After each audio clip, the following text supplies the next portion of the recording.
Welcome everyone to Manufacturing Talk Radio. My name's Tim Grady. I'm here with my co-host, Lou Wise. We're broadcasting from FABTECH 2015. And we have, several thousand listeners listening to us today as people wander around 750,000 square feet of exhibit space.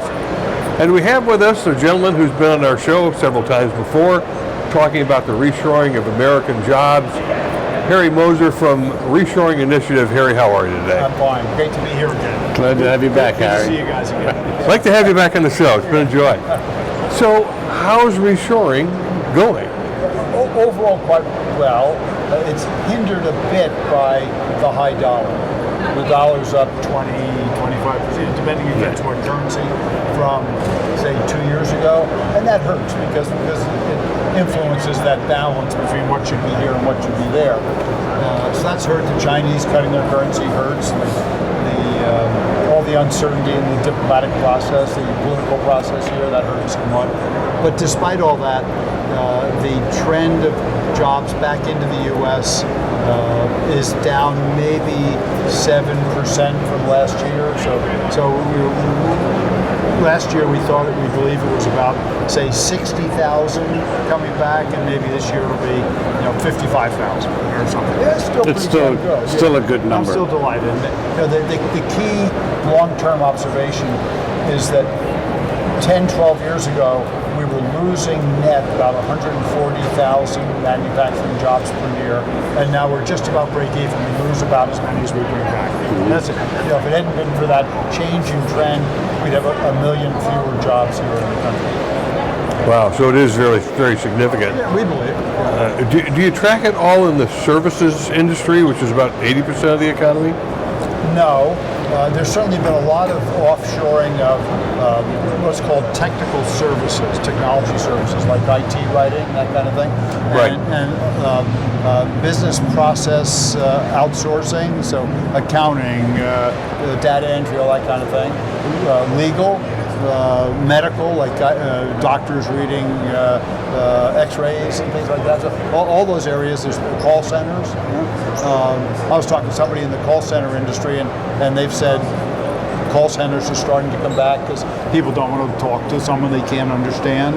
We tried to get a group of the technology services companies together and get them involved in the whole process, and we couldn't quite convince them to participate. So we track it a little bit, but we're 95% manufacturing. Okay. And tell our listeners a little bit about your organization, Reshoring Initiative. So we're a not-for-profit. I founded it about 6 years ago, and our mission is to bring manufacturing jobs back to the U.S. Our method is to convince companies to switch from deciding on the basis of price, where can I buy it for less, instead to look at where will the total cost of ownership be less. And the difference between the two is you take price and you add duty, freight, packaging, carrying cost of inventory, travel costs, the impact on innovation when you bring engineering and manufacturing back together. All these factors added together, 30 of them, comes out to total cost. And typically there's 20% or 25% that's ignored if you just look at the price. Okay. Now, it seems to me when we talked to you previously, you had that list. Is it on your website? Is that right? Yes. Yeah, the total cost of ownership estimator, which is the software we wrote, and is free on the website at reshorenow.org. So anybody can go there and use it, and we hopefully make the right decision. So we don't say bring it back for the country. We say in the interest of your own company, do the analysis, and you'll find we believe that about 25% of the time you'll decide to bring it back. Okay. And what brings you to FABTECH? First, it's one of the biggest manufacturing trade shows. This is where my friends and customers and opportunities are. And second, AAM, Alliance for American Manufacturing, Scott Paul's group, has a booth, and Scott and I were doing a book signing. So there was a book that AAM published, Remaking America, and I wrote the chapter on reshoring, and so we were signing books and handing them out to people. Great. and promoting reshoring and asking people. I've got a whole pocket full of cards from people, many of which said they had reshored, and then I'll follow up with them and ask them to document that. And then next year, instead of saying that there were 55,000 jobs reshored because of the people we find here, it'll be 56,000. Right. That's so you co-wrote the book with Scott. Yeah, I wrote one chapter. Yeah. But we, critical to we believe that companies decide to reevaluate their offshoring when they hear about other credible companies reshoring. So anyone out there that's listening that wants to help bring manufacturing back, and if you know of cases where reshoring has happened, email us. You can find all our contact at the website and tell us, our company brought back whatever, then we can add that into the total, and then it's more credible and more visible, the wave's bigger, more people get on the wave. Do you consider nearshoring almost reshoring?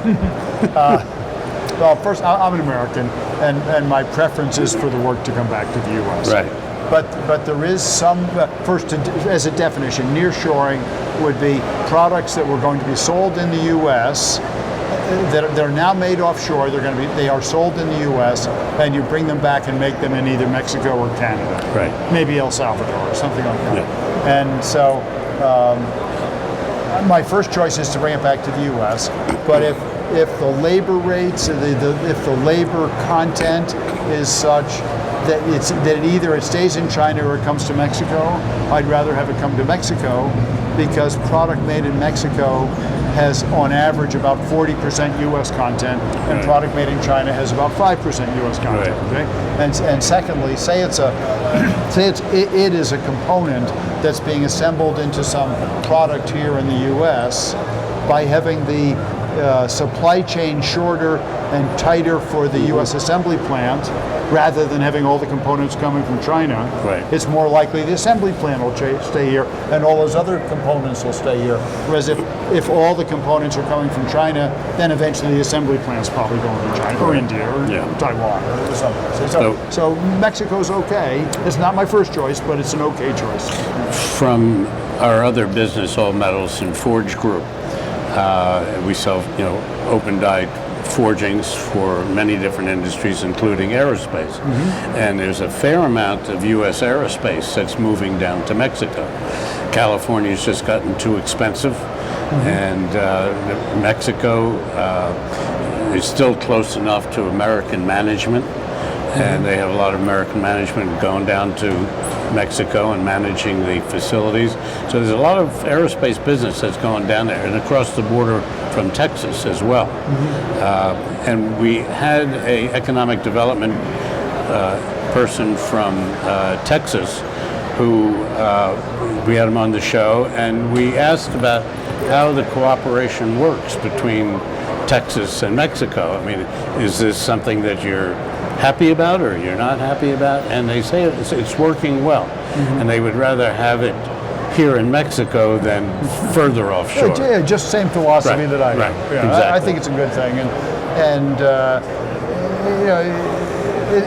the sooner, the more work. First, I'd rather have it come here. But if more work goes to Mexico, the standard of living, the wage rate goes up faster in Mexico. The sooner the wage rate gets to closer to our level, the less work we're going to lose to Mexico. Yeah, so Right. bring it on back. And there's also the possibility that there'll be fewer Mexicans coming across the border because they can work in Mexico and earn a better income. It's the best way to solve the immigration problem. Right. You don't like Donald Trump's method? I think the method we just described is better. Well, it uses a lot of metal, though, and if they were just forgings, we could support it, but Right. they're not. That's a lot of forgings. There's a lot of You forging. look at offshoring, and I see the federal government is trying to help the trend by keeping the XM bank closed so that GE moves jobs offshore and Boeing moves jobs offshore. Have you been following the XM mess at all? Yeah, I've been following it, and practically speaking, they shouldn't have closed it. They should have kept it going, and it will continue. We all know it's been passed, and it'll continue, and life will go on as in the past. On the other hand, the government claims that the Ex-Im Bank is profitable. Right? And if the Ex-Im Bank is profitable, why didn't it go out and get Citicorp, Bank of America, Wells Fargo, what have you, to get together and sell the Ex-Im Bank to them and have them run it and have the government be a little smaller and private enterprise be a little bigger in the U.S. If they're telling the truth that it's really profitable. Well, here's the problem. There's no one in the government as bright as you are, Harry. So that's my only exception. I mean, I think it's the right decision to keep it going. But Yeah. why not, when you approve it to go, why not say, let's explore over the next 5 years selling it off to the private banks? Right. Or creating a whole new private bank that does it. Right. They do claim last year that it was $750 million profit, which there's probably no other agency in the government that can claim they made a nickel. So that's a good reason why the Republicans decided to shut it down. And I really don't know how much risk the Ex-Im Bank takes. And I know that some foreign entities require a transaction to have a domestic, in this case our U.S. Ex-Im Bank, involved in the transaction, or it's just a no-go from the get-go. So that's always a challenge, I'm sure. I don't know that if private enterprise took it over entirely, if we could bid on those contracts. Just don't know. I don't know either, but I think it would be worth exploring. Sure, I haven't heard sure. anybody discuss that as an alternative. I've read some analysis that suggests that when you adjust the profitability for the risk that's taken, that there actually isn't a profit. That it's a profit when things go right, but given the likelihood of things going bad or a black swan event or something like that, that it would be maybe a severe loss. What economist came up with this? Well, a government one. Yeah, probably. Or maybe a non-government one. So what else is going on in your world? I know that you're involved in reshoring and you travel all over the country. Yeah. Speaking on that particular topic. Yeah, speaking and helping. So we actually go out and help companies reshore. So if a company is trying to make the decision about bringing it back or sending it off, we encourage them to use our total cost of ownership estimator to do Right. analysis. And if they need help, we come out and help them. So one of our biggest projects of the last year and a half has been Walmart. Walmart has for about 2 years, has had a Made in USA program, and they've committed over a 10-year period ending in January 2023 to purchase an incremental $250 billion with a B of US-made product.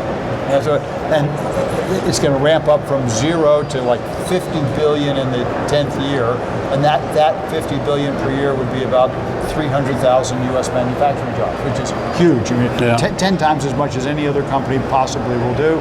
So we're helping them do it. On their website, if you go to their website about this program, you find our logo, like this. Oh, great, okay. Okay, and a link to our site where we have something called Resources for Retail Suppliers. And on that page, we have 9 different categories of resources. It starts with why it might be time now, higher Chinese wages, all this kind of thing. How to pick the right product, like total cost of ownership. If you're not quite there in terms of total cost, how to be more competitive, how to find suppliers, how to get financing. And then we have 35 groups, manufacturing trade associations like FMA, PMA, SME, that are the hosts here, okay? Right. And Commerce Department offices like Select USA and the MEP system, Right. okay? And various other trade associations, U.S. Bank and Bank of America, each of which has put up an individual, an email address, and name, so that a company that wants to bring work back can contact them, ask for help with becoming more competitive, ask for help with getting financing, ask for them to find a supplier of widgets, whatever it is. Right. So we're honored to be there on that and helping Walmart bring it back. Clearly, yeah, that's going to be a huge benefit to America. I just want to see them go through year 11 and 12 and 13 and keep it going, Let's keep it going. See, it's a pretty big thing. If you assume that the average product sells $5 million a year, which is probably pretty high for especially new stuff, okay? They'd have to bring back 10,000 different products to get to 50 billion a year in the 10th year. Wow.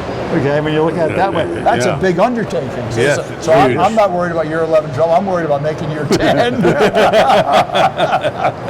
It is a lot of That's fun. quite a project. Yeah, Quite a project. and they're very serious. I get calls from companies that want help doing the analysis and so on. Great. Okay. So that's a big deal. Other interesting things.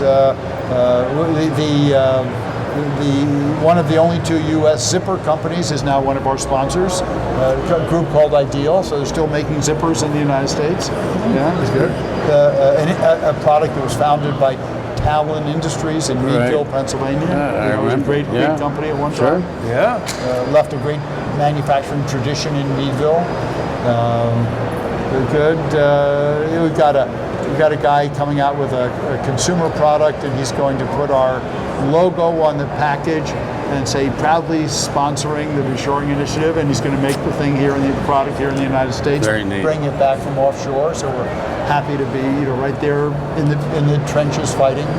Good. It's like look for the union label. This is going to be something like look that. for a Reshoring initiative. Yeah. Oh, that's great. Yeah, we don't guarantee that he's making it in the United States. That's his responsibility. If he says made in USA, he's taking that responsibility. Right. I'm not going to audit him, but I believe him that he is and will. Oh, those are exciting projects. We didn't realize. I guess I didn't realize in the number of times that we've talked to you that you are actually. Because you're a .org, a nonprofit, that you're really doing a lot more than we thought you were doing. That you're actually out there in the business environment with corporations, helping them bring it back. Yeah. We help businesses do that. We also help. We've been engaged by Pennsylvania and Mississippi, the 2 states, and we train their economic development, MEP, and other individuals to engage with the big companies in the state, educate the companies on total cost, convince the companies to bring their work back, and either inside their own facility or outsource to suppliers within the state. And one thing we've done, I think rather interesting, we didn't have a big enough team in Mississippi to go out and do it, and so we enlisted the machine shops, the foundries, the metal suppliers, the machine tool suppliers, and said, tell us about the companies where you used to sell a lot, but you've lost business because they've offshored the work. And tell us especially about the companies where you've heard they're having problems on delivery or quality. Introduce us to the guy. We'll go in, we'll teach him about total cost so he can bring the work back and you can start selling to him again. So we've enlisted the group that's going to benefit the most from the reshoring. So you get a commission on that, right? No, my reward is in heaven.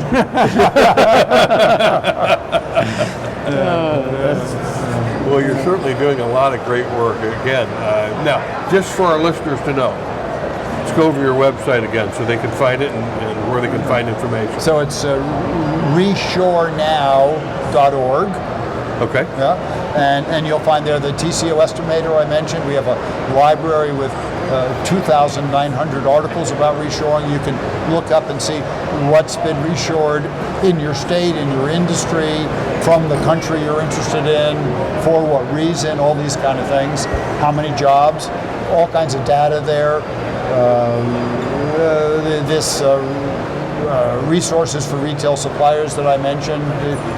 Anybody who goes there could spend an hour easily and learn a lot. And anybody that sees it, we appreciate their help. We'd like to hear from them about their cases of reshoring.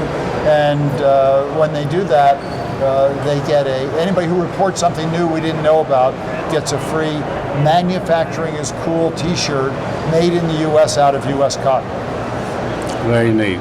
Very neat. Right. Well, we'll have to get as many people there as we can. Encourage everyone to check out Harry's website. Harry, we appreciate you being on the show again. Thank you. Honored to be here, as always. We certainly would like to follow Thank you, up with Harry. you on what's Great. happening with Walmart and see how that project's going with Walmart. That's very exciting. Again, we've been speaking with Harry Moser, Reshoring Initiative. His website is reshorenow.org. And if you'd like more information, please go and see him. And that wraps us up for this episode of Manufacturing Talk Radio. We'll be back tomorrow with some more interviews here at FABTECH 2015 at the McCormick Place in Chicago, Illinois.